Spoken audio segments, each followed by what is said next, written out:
Ganzkörper den Zuschauer abschießen, ist sehr gefährlich.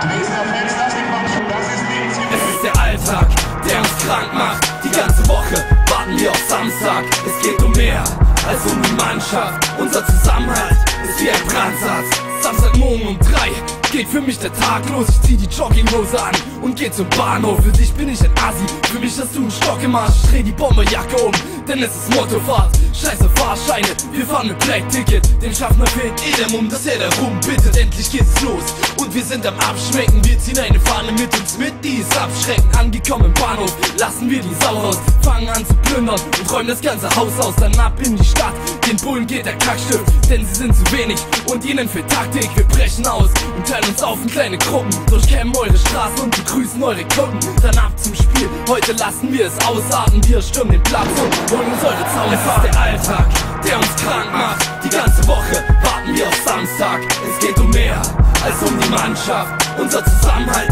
ist wie ein Brandsatz. Es ist der Alltag, der uns krank macht. Die ganze Woche warten wir auf Samstag. Es geht um mehr als um die Mannschaft. Unser Zusammenhalt ist wie ein Brandsatz. Die Zerdexo sind geputzt und ich bin frisch rasiert. Ich bin nicht der Typ, der hofft, dass heute nichts passiert. Ein Mob, der dicht marschiert, Gedränge am Zug. Wir sehen die ersten Polizisten und die Menge hat Wut. Wir sind Bengel mit Mut, die Zugtür geht am Bahnhof auf. Die Dresdner sind da, wir starten unseren Amoklauf. Ich trink mein letztes Glas noch auf, ess noch schnell die Bratwurst auf. Pöbelnde Dynamo-Fans und das, was die Stadt grad noch braucht. Es geht nur geradeaus mit grün-weißer Begleitung. Wir pushen uns auf und steigern die Leistung. Reine Begeisterung und Kribbeln im Bauch.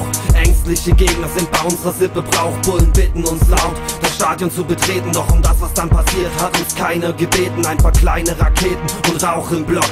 Betet zum Himmel, denn jetzt braucht ihr Gott. Es ist der Alltag, der uns krank macht. Die ganze Woche warten wir auf Samstag. Es geht um mehr als um die Mannschaft. Unser Zusammenhalt ist wie ein Brandsatz. Es ist der Alltag, der uns krank macht. Die ganze Woche warten wir auf Samstag. Es geht um mehr als um die Mannschaft. Unser Zusammenhalt ist wie ein Brandsatz. Es ist der ganz normale Fußballwahnsinn im Wilden Osten.